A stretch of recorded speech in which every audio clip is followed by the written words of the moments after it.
오늘 우리들에게 주시는 하나님의 말씀은 마태복음 26장 14절로 16절까지의 말씀입니다. 그때 12 중에 하나인 가룟 유다라 하는 자가 대제사장들에게 가서 말하되 내가 예수를 너희에게 넘겨주리니 얼마나 주려느냐 하니 그들이 은 30을 달아주거늘 그가 그때부터 예수를 넘겨줄 기회를 찾더라. 아멘.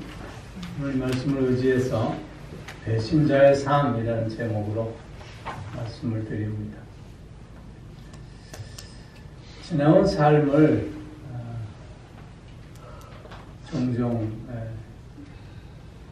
뒤돌아보게 되면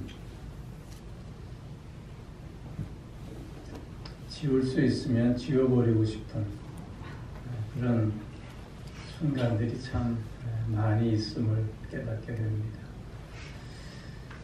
그때는 그렇게 행동하지 말았어야 했는데, 그때는 그렇게 판단하고 선택하지 않았어야 했는데, 그때는 왜 그렇게 말해가지고 그러지 않았어야 했는데, 이런 후회와 연민들이 많이 밀려오곤 합니다. 우리들은 우리가 어떤 삶을 살아왔는가 과거를 종종 돌이켜볼 필요가 있는 것 같아요. 그 이유는 지나온 삶의 단편들을 회상하면서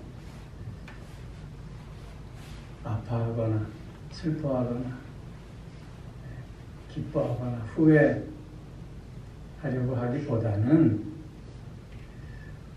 오히려 그 지나온 우리의 삶의 모습들을 통해서 오늘 내가 어떤 삶을 살아야 할 것인가, 오늘 내가 어떻게 살아야 할 것인가에 대한 근본적인 문제에 대한 답을 얻을 수 있기 때문이 아닐까 싶어요.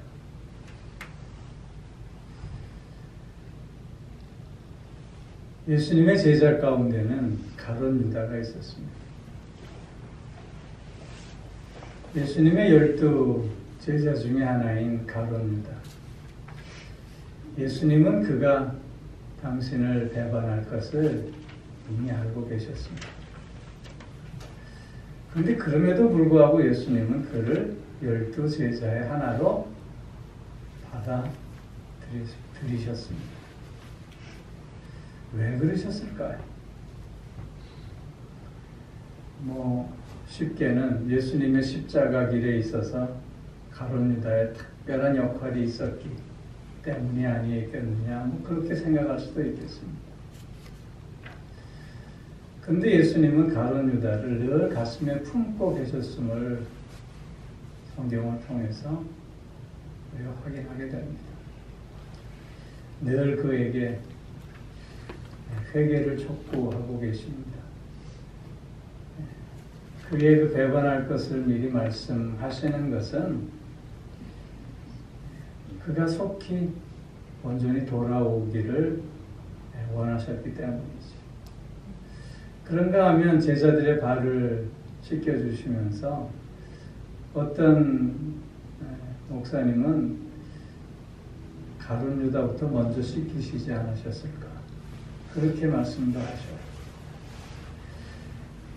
왜냐하면 맨 마지막에 가룟 유다를 시키셨으면 그 마음이 흐트러질 수 있으셨기 때문이겠죠.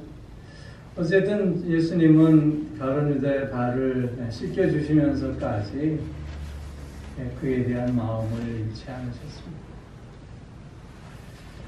마지막 만찬을 베푸시면서 너희 중에 하나가 나를 배반할 것이다. 제자들이 묻습니다. 그가 내니까? 그가 혹시 저는 아니겠지요? 그렇게 물어요. 그러자 주님께서 나와 같이 그릇에 손을 넣는 자가 나를 배반할 것이다, 그렇게 말해요. 그 말을 듣고 가룟 유다가 랍비여, 내니까? 그렇게 묻잖아요. 그런 유다의 모습을 보면서 예수님은 차라리 나지 않았으면 얼마나 좋았겠을까. 그런 그 유다에 대한 안타까운 마음들을 표현하고 계시는 것을 보게 됩니다. 이런 모습을 보면 마지막 순간까지도 예수님은 가룟 유다를 가슴에 품고 계셨음을 확인하게 되는 것이죠. 그렇기에 예수님의 사역을 완성하기 위해서 가룟 유다가 필요했기 때문에 그를 제자의 하나로 받아들였다라고 하는 주장은 설득력이 없을 것 같아요. 그렇다면 또 하나의 그 이유를 들어본다면 예수님의 12제자 중에 하나가 예수님을 배반했다라고 하는 이 모습은 예수를 그리스도로 믿고 의지하고 따르는 모든 믿는 자들 가운데서도 그렇게 예수를 배반하는 자가 있을 수 있음을 우리에게 미리 경고하며 교훈해 주시기 위함이 아닐까 하는 생각을 하게 됩니다.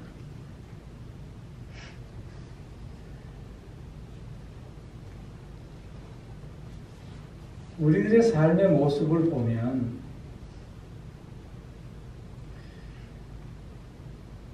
배반의 역사들을 우리는 다 가지고 있는 것 같아요. 그래서 어떤 사람은 인류의 역사는 배반의 역사다 그렇게 얘기하잖아요. 이런 말의 의미는 인간은 자신의 이익을 위해서 또한 자신이 원하는 것을 얻기 위해서 늘 배반하고 배신하는 삶을 이어오고 있음을 말하고 있는 것이겠지.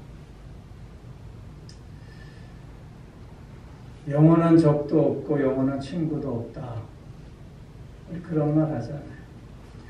오늘의 적이 내일의 친구가 되고 오늘의 친구가 내일의 적이 된다. 그렇게도 얘기해요. 요즘 시대에는 그것을 그냥 어떤 면에서 그냥 당연한 듯이 이야기를 하고 있어요.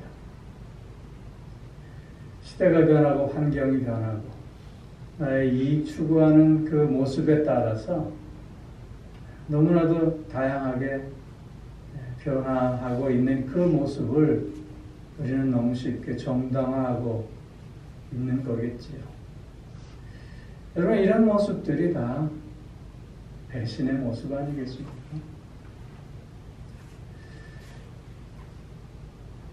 배신하는 모습은 한 국가에 대해서 어떤 사회나 단체가 다른 것을 향해서 혹은 기업이 다른 기업을 향해서 배신하고 배반하고 있는 모습뿐만 아니라 우리 개인들의 모습도 결코 예외가 될 수 없음을 보게 됩니다.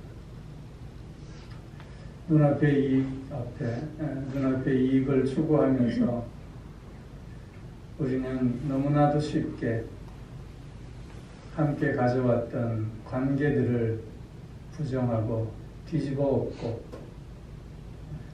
배신의 모습을 보이고 있는 현실을 우리는 너무 많이 보고 있습니다. 이런 모습을 통해서 보면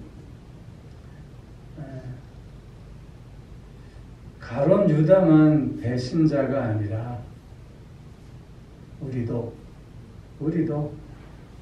배신자가 될 가능성이 충분히 열려져 있음을 우리는 깨닫게 되는 것이죠.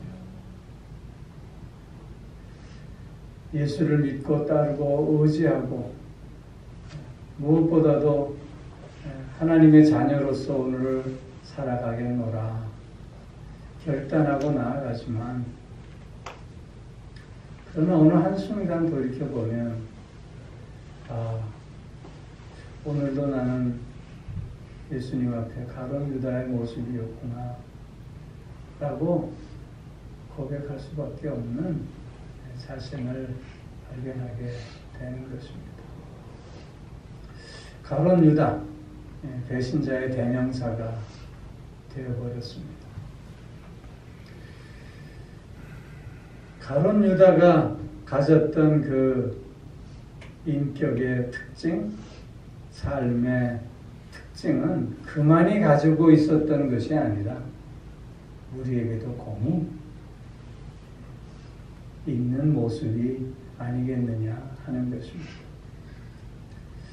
특별히 가룟 유다가 예수님을 배반할 수밖에 없었던 그의 인격의 특징을 살펴보면 그는 이기적이고 자기중심적이었다고 하는 것입니다.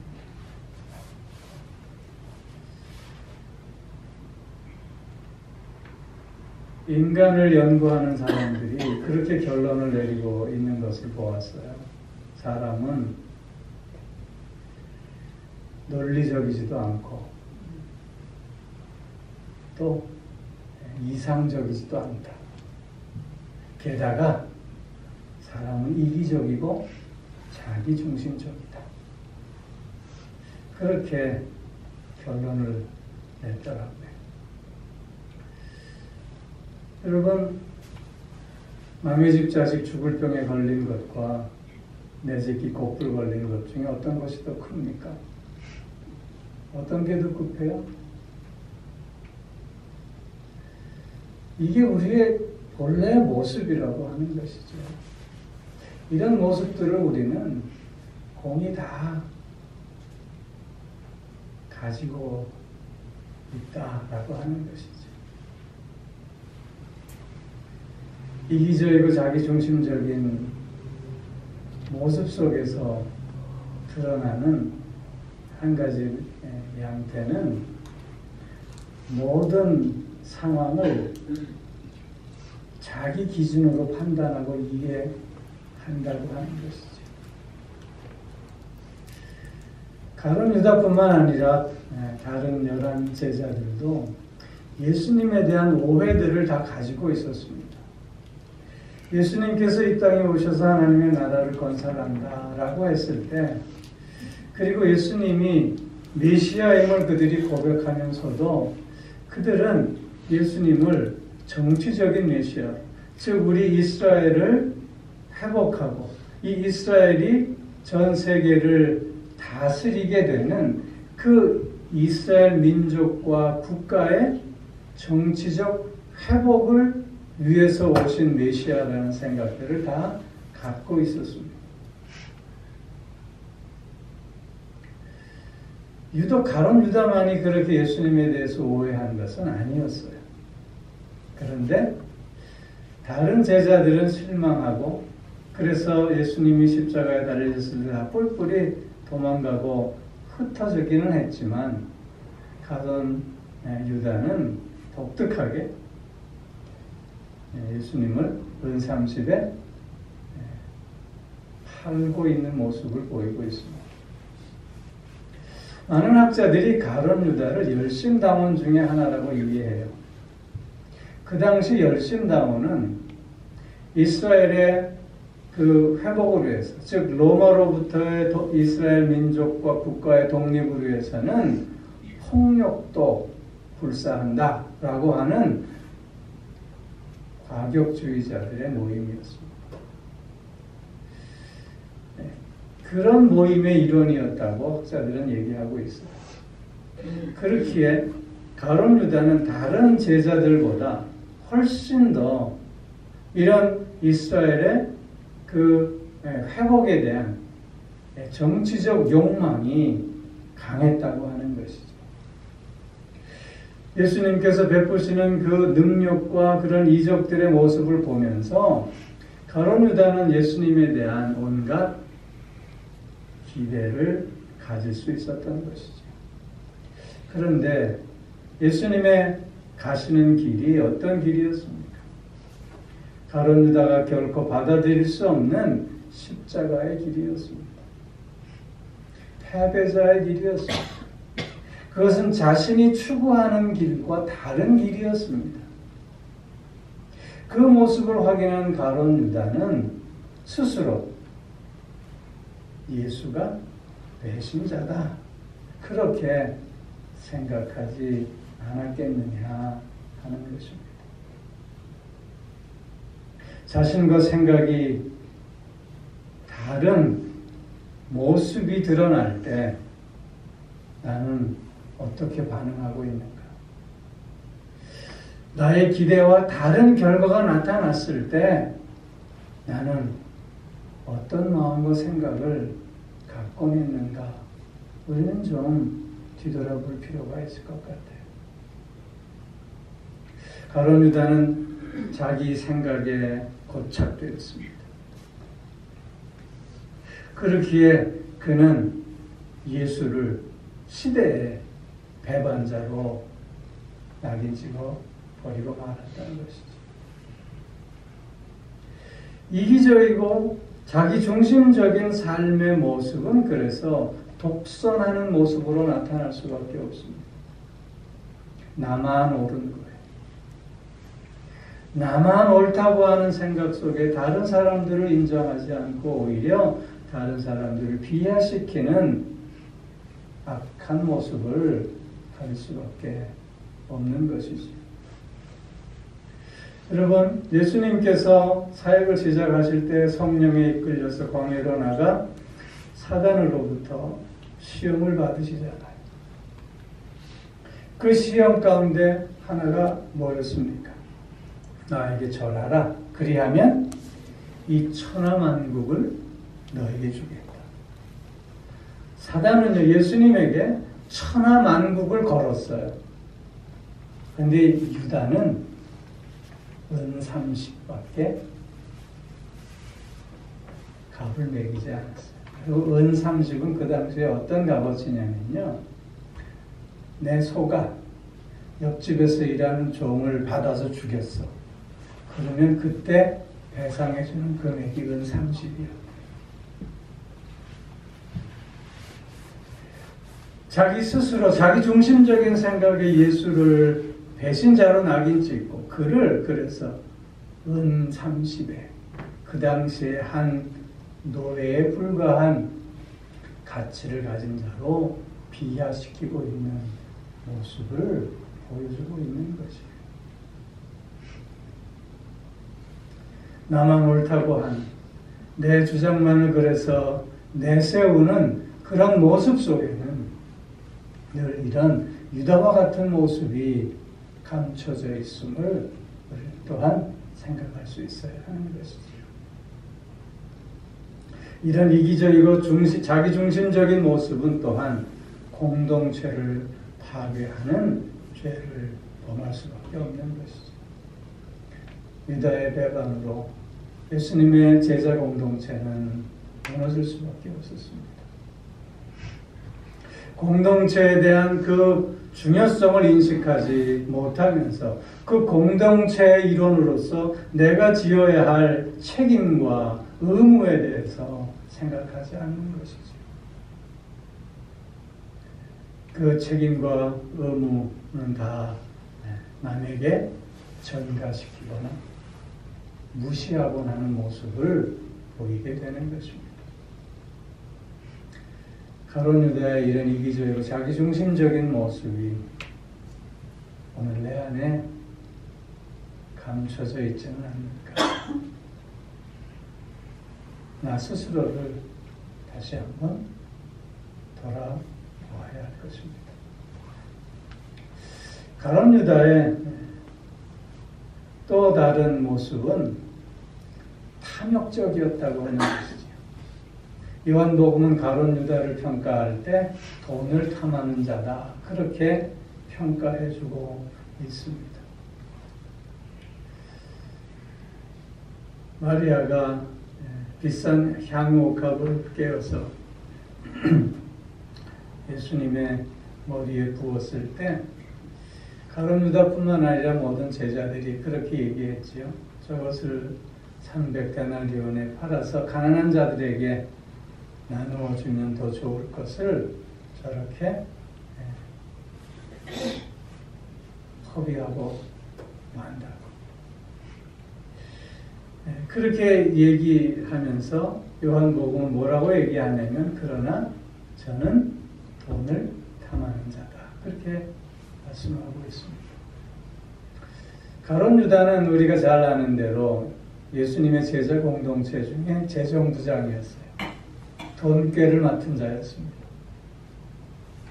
그 돈꾀를 맡은 자로서 그는 그 이론의 중요한 역할을 감당하는 자였지요.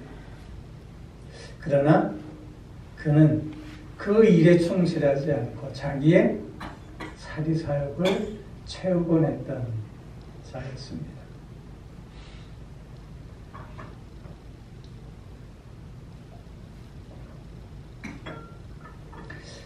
이런 탐욕적인 모습은 그를 세운, 즉 그에게 그 직무를 맡긴 자에 대한 배신의 모습일 뿐만 아니라 그 공동체에 대한 배신의 모습이기도 한 것이죠. 탐욕은 끊임없는 욕망입니다.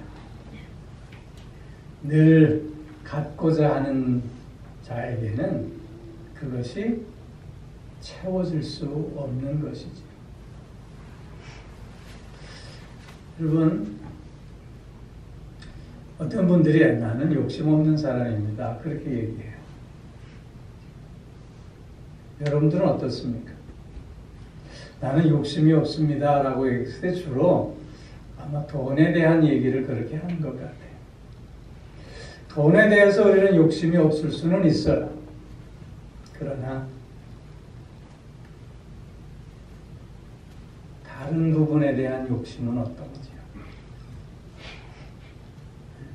권력이라든가 혹은 인기라든가 혹은 명예라든가 혹은 남으로부터 인정받으려고 하는 그런 욕심까지도 우리에게 없는가 하는 것입니다. 여러분, 욕심이라고 하는 것은 돈에 대한 얘기만 할 때 될 수 있는 게 아닌 것이죠. 이런 욕심 속에 있게 되면 모든 것을 우리는 경쟁적인 시각으로 바라보게 된다고 하는 것이죠. 내 마음속에 욕심이 있으면 너가 나와 함께하는 자가 아니라 내가 싸워 이겨야 할 자로 보게 된다고 하는 것입니다. 사촌이 땅을 사면 왜 배가 아플까요?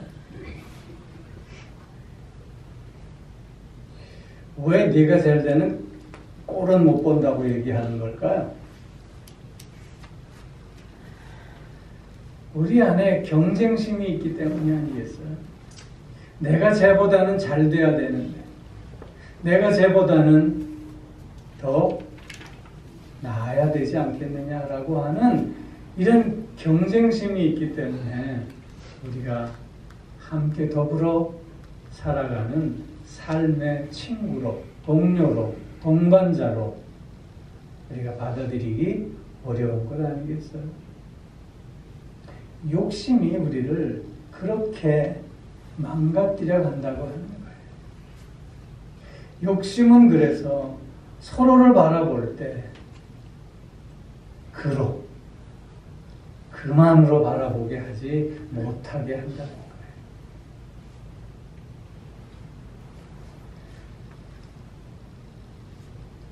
참 저분은 훌륭해.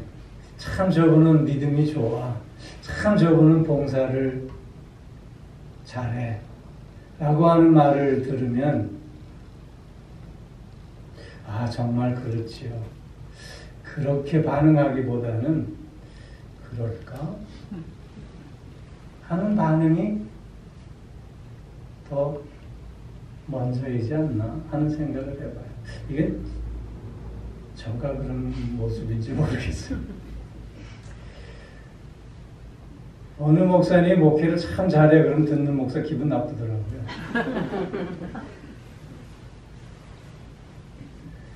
경쟁은 우리에게 시기와 질투를 불러오게 되어 있는 거예요. 경쟁은, 탐욕은 그래서 우리를 평안의 삶으로 이끌어가지 못하게 하는 거죠. 이런 탐욕이 결국 우리를 배반의 길로 나아가게 만든다고 하는 거예요. 또 하나의 가룟 유다가 우리에게 보여주는 특성은 위선적이었다고 하는 거예요. 위선적, 겉과 속이 다른 것이죠. 가룟 유다는 가난한 자들을 위해서 써야 된다고 사회정의를 얘기하면서 그 속은 자기 속을 채우는 것이었습니다.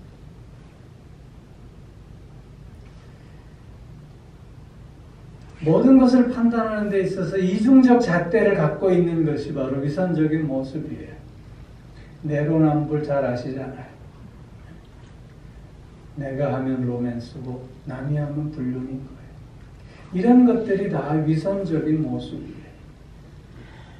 이런 위선적인 모습은요, 또 무엇을 추구하느냐? 남을 속이려고 하는 모습을 갖고 있다고 하는 거예요. 예수님 당시에 예수님으로부터 위선자들이라고 지적받았던 바리새인들의 모습이 바로 그랬습니다. 그들은 겉으로는 하나님의 의를 얘기했어요. 그러나 속으로는 오히려 자신의 추악한 욕심을, 탐욕을 채워가려고 했던 것이죠.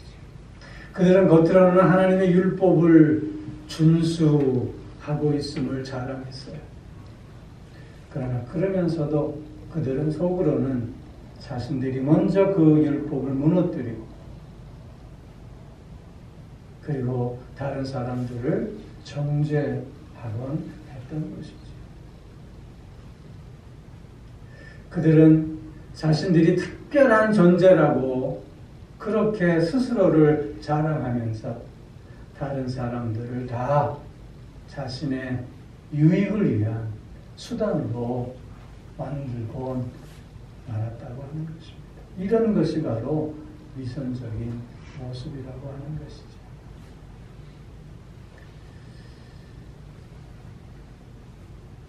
가룟 유다는 예수님이 잡히던 그 밤 예수님께 찾아와 랍비여 안녕하시옵니까? 라면서 입맞춤을 했다 그래요. 가룟 유다의 배반의 키스, 그것이 얼마나 거짓되고 위선적인 모습이었느냐 하는 것이죠. 이런 모습들이 배반자의 삶을 살게 하는 모습이라고 하는 것입니다. 가룟 유다가 가졌던 이런 특성들은 우리에게도 있음을 스스로 우리는 고백하게 됩니다. 우리 모두가 다 배반자의 DNA를 갖고 있다는 것이죠. 이런 철저한 자기 이해 속에서 우리는 그렇기에 나를 더욱 쳐서 복종시켜야 하는 훈련이 요구되어진다고 하는 것입니다. 왜 우리가 말씀 앞에 서야 합니까?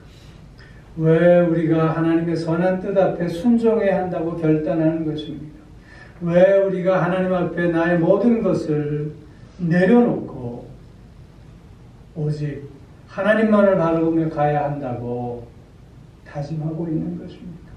그것은 끊임없이 우리 가운데서 일어나고 있는 이 배반의 DNA를 쳐서 누르기 위함 아니겠습니까? 예수님을 따르려고 하는 자는 다 자기를 부인하고 자기 십자가를 져야 한다고 주님은 말씀하셨습니다. 나 자신을 먼저 부인하는 우리들이 되어져야 할 줄로 믿습니다. 그리고 내가 감당해야 할 그 몫을 주님 앞에 온전히 책임적으로 감당하는 우리들의 삶이 되어야 할 줄로 믿습니다. 이렇게 우리가 다시 한번 주님 앞에 나 자신을 바르게 세워낼 때 우리는 오늘의 가룟 유다가 아니라 오늘의 주님의 참으로 보기 좋은 자로 살아가는 은혜와 또한 축복을 누리게 될 줄로 믿습니다. 사랑의 아버지 하나님,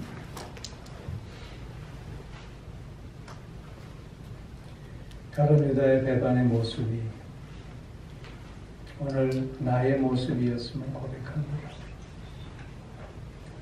아버지 하나님, 태생적으로 이기적이고 나 중심적이었던 나의 모습을 다시 한번 돌아봅니다. 끊임없이 탐욕에 사로잡혀 살고 있었던 나의 모습도 확인합니다. 사람들 앞에 괜찮은 척, 있는 척, 아는 척, 위선의 모습을 보였던 나의 모습이었음도 고백합니다. 아버지 하나님, 이런 나의 거짓되고 어리석고 죄된 모든 모습을 다시 한번 주님 앞에 내려놓사옵니다. 아버지여, 다시 한번 하나님의 아름다운 사람으로 오늘을 살 수 있게 하여 주시옵소서. 과거의 나의 삶의 모습을 돌아보며 내가 오늘 어떤 삶을 살아야 할 것인가, 어떻게 살아야 할 것인가를 주님 앞에 새롭게 결단할 수 있게 하여 주시고, 그 결단 후에 주님 기름 부어주심으로 향기로운 삶이, 복된 삶이, 아름다운 삶이 이어지게 하여 주시옵소서. 하나님께서 베풀어 주신 그 은혜와 사랑을 기억하고 감사하며 귀한 예물 하나님 앞에 정성으로 구별해 올려드립니다. 주님, 이 예물을 기쁘게 받아주시고 우리의 삶에 주님의 아름다움이 더욱더 묻어날 수 있게 하여 주시고 주님의 선하심이 증거되어질 수 있게 하여 주시옵소서. 사랑의 아버지 하나님, 늘 영육간에 강건함으로 붙들어 주시고 늘 우리의 믿음을 새롭게 하시며 늘 주님의 은혜 앞에 감사하며 찬양하는 우리들의 삶이 되게 하여 주시옵소서. 오늘도 몸이 불편한 주의 자녀들을 주님 붙들어 주시고 새 힘을 얻는 하루가 되게 하여 주시옵소서. 이렇게 저렇게 다양한 어려움과 고통 가운데 있는 모든 이들을 주님 살펴주시고 또한 친히 좋은 삶으로, 보다 나은 삶으로 인도하여 주시옵소서. 감사드리며 우리 주 예수 그리스도의 이름으로 기도하옵나이다. 아멘.